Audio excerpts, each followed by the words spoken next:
Hi.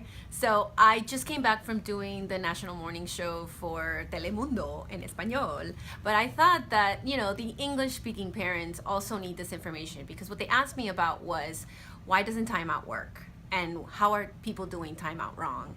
And, sometimes they come up with topics that I don't come up with, and I think this is excellent. So let me look at my notes because they asked me really good questions. And then one of the questions was, is it true that timeout can hurt the relationship between parent and child?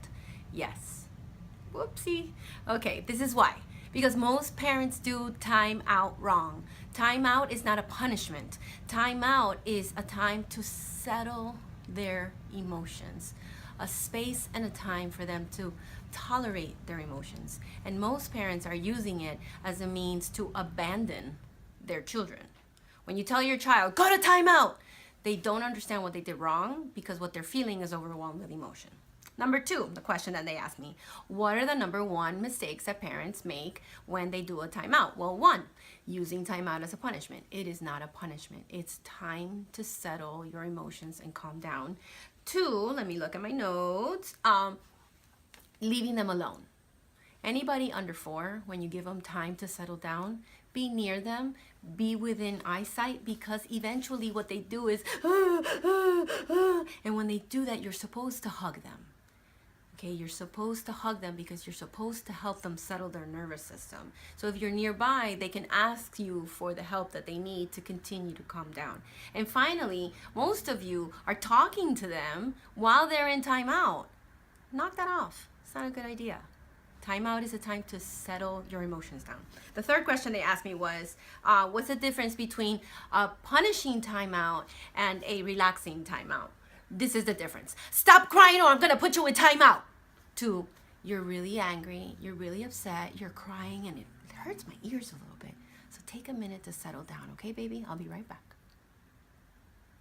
So, most parents think that reactive emotion is bad behavior. It's not bad behavior, it's emotion. Bad behavior is taking a pencil and putting it in your eye. And then when you take the pencil and you go, we don't do that, they go, oh, especially if they're 3 or 4. The crying is emotional. The pencil is the behavior. You've already taken care of the behavior. Now it's time to heal them because they really wanted to put that pencil in their eye and now they're really, really sad. Okay? I know, silly example, but it's a real one. So most parents, and then they ask me, but aren't we spoiling them if we let them scream and cry like that? No, you're not spoiling them. Spoiling them is giving them the pencil or saying, no, if you calm down, then I'll give you some ice cream. Or, setting a boundary and then breaking it, or screaming at them when you set a boundary, giving in to your boundary after you've set it. This is the difficulty of parenting. You have to be both the person that makes them feel bad because you took that pencil and the person that heals them because they're overwhelmed with emotion because they really wanted to experiment with what it feels like to put a pencil in your eye. And finally, how do we know that timeouts done improperly are bad? And here's the science bit, and science is always usually scary. There's been several neurological research and experiments, one primarily at UCLA in 2003, where they found that when a child feels rejected or abandoned by a caregiver, the same areas that light up for physical abuse in the brain light up when they feel rejected and abandoned.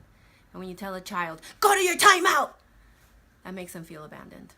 And I know you're not physically abusing your children. So do timeout right. Thanks, Telemundo, for giving me the idea.